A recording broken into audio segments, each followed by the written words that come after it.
आज से हजारों साल पहले, जब ये दुनिया शक्तियों से समृद्ध थी, जादू धरती पर नदियों की तरह बहता था, तब फलता फूलता था इतिहास का सबसे बड़ा और रहस्यमयी माहेशमती साम्राज्य।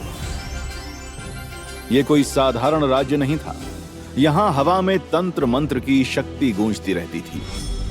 विशाल कायबाज नीले आकाश में उड़ते थे। माहेशमती साम्राज्य के शासक महाराजाधिराज मगाधीश के न्यायपूर्ण शासन में चारों ओर खुशहाली और शांति थी। जहां आश्चर्यजनक ताकतों वाले योद्धा रहते थे, पर इस साम्राज्य का सबसे ताकतवर योद्धा था यहां का 20 साल का महेंद्र सिंह विद्रोही। महेंद्र सिंह सबका प्यारा, सबका दुलारा और सबका रक्षक था। माहेशमती की जनता उस पर जान छिड़कती थी। उसकी वीरता की कथाएं साम्राज्य के हर कोने में गूंजती थीं। पर एक दिन एक श्राप की वजह से उसे चोर समझकर काल कोठरी में डाल दिया महाराज मगाधीश ने और मौत की सजा सुना दी। इस घटना के हजारों साल बाद एक शिव मंदिर के बाहर उस बच्चे के रोने की आवाज से मानो पूरा प्रांगण गूंज रहा था।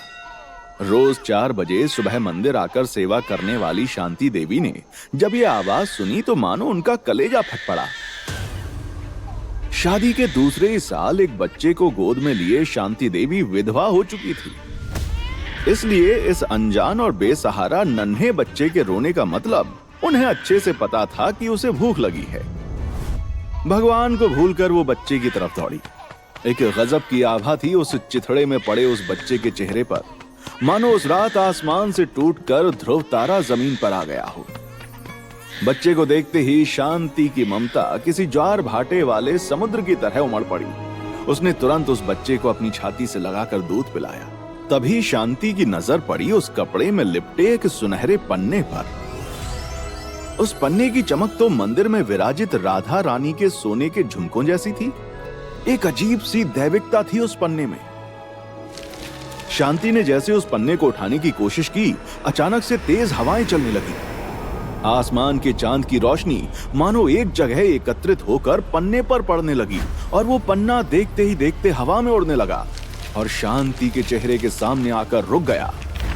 उसमें से आवाज आई, मां, आज से तुम इस बच्चे की भी मां हो। ये सिर्फ एक बच्चा नहीं है, ये इतिहास की एक ऐसी जिम्मेदारी है जो परमात्मा ने तुम्हारी गोद में डाली है। इसका ख्याल रखो। सही समय आने पर मैं इसे इसके जीवन का सही मकसद बताऊंगा। ये कहते ही पन्ने की रोशनी गायब हो गई और वो सूखे पत्ते की तरह जमीन पर गिर पड़ा। शांति समझ चुकी थी कि ये कोई साधारण घटना नहीं थी। वो बच्चे को और उस पन्ने को लेकर घर चली आई। देख सत्तू, तेरा छोटा भाई आया है।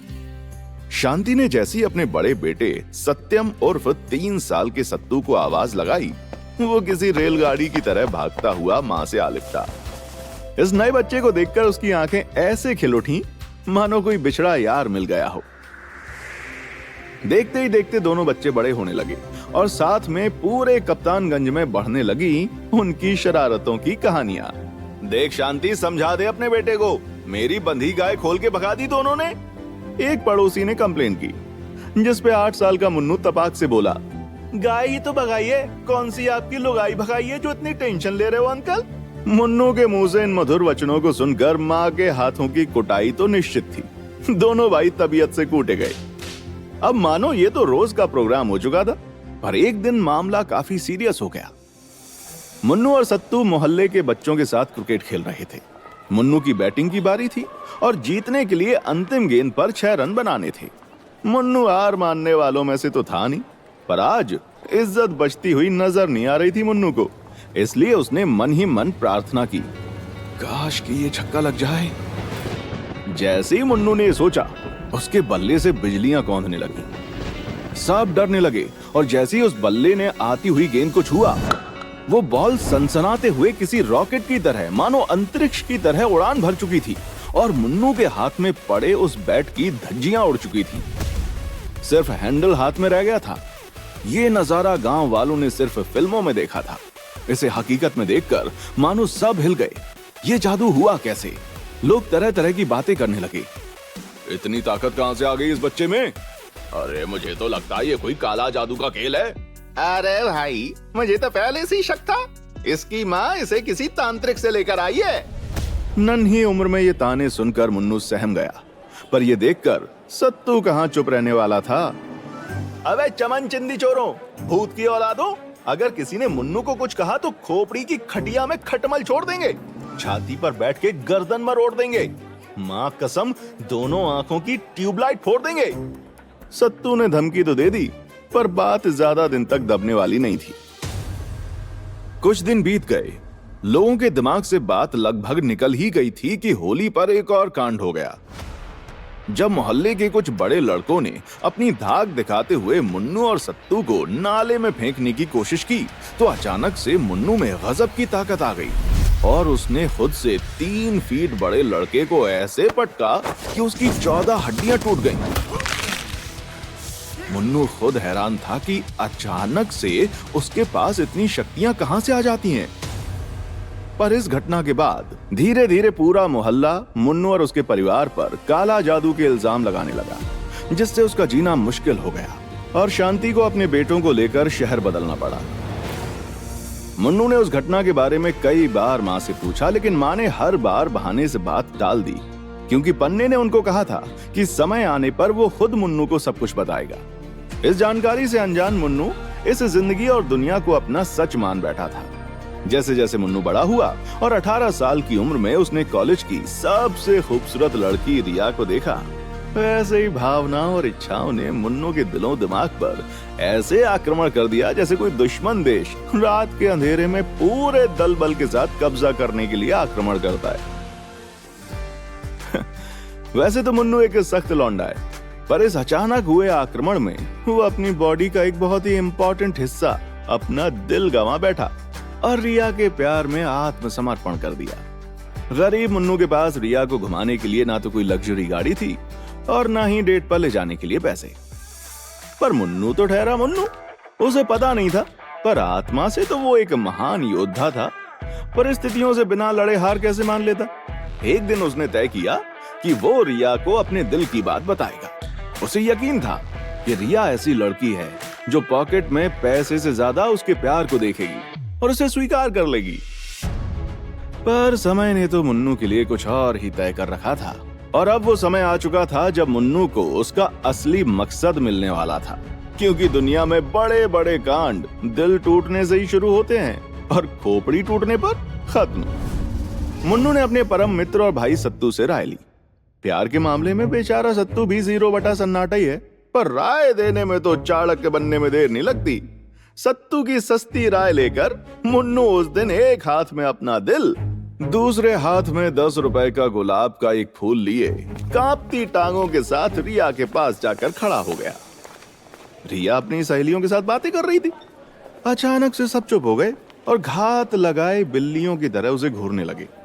मुन्नू ने इमोशंस को थोड़ा कंट्रोल किया और अपने दिल की बात ऐसे बोली जैसे टीवी पर न्यूज पढ़ी जा रही हो। रिया, तेरे हुस्न पर मैं 2 जहां वार दूं, तू कहे तो 2-4 बंगले और 4-5 कार दूं। एक बार मेरे प्यार को स्वीकार कर ले मेरी जान, तेरे प्यार में पाजी जैसा हैंडपंप उखाड़ दूं। ये सुनते ही सारी लड़कियां हंस पड़ी। मुन्नू ने सुन रखा था कि लड़की हंसी तो फंसी, पर उसे पता नहीं था कि आज वो फंसने वाला है बुरी तरह से।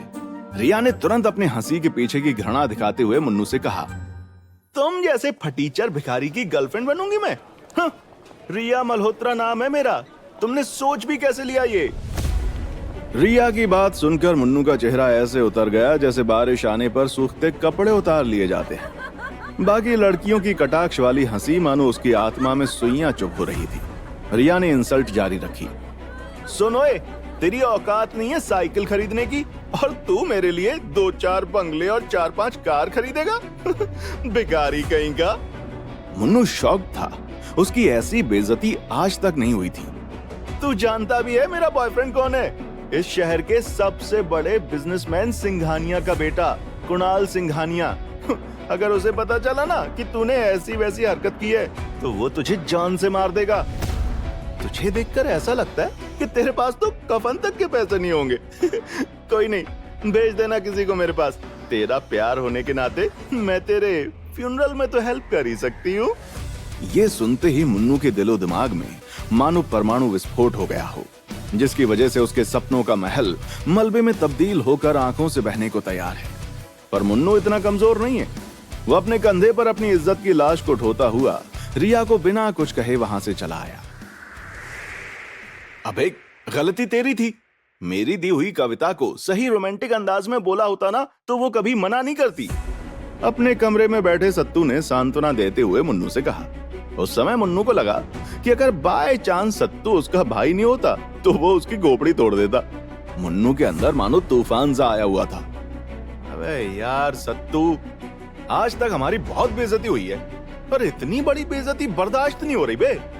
ये गरीब होना बहुत बड़ी बीमारी है। अब कुछ तो करना होगा अमीर बनने के लिए। हाँ, अब तू देखना, ठुकरा के मेरा प्यार वो मेरा इंतकाम देखेगी।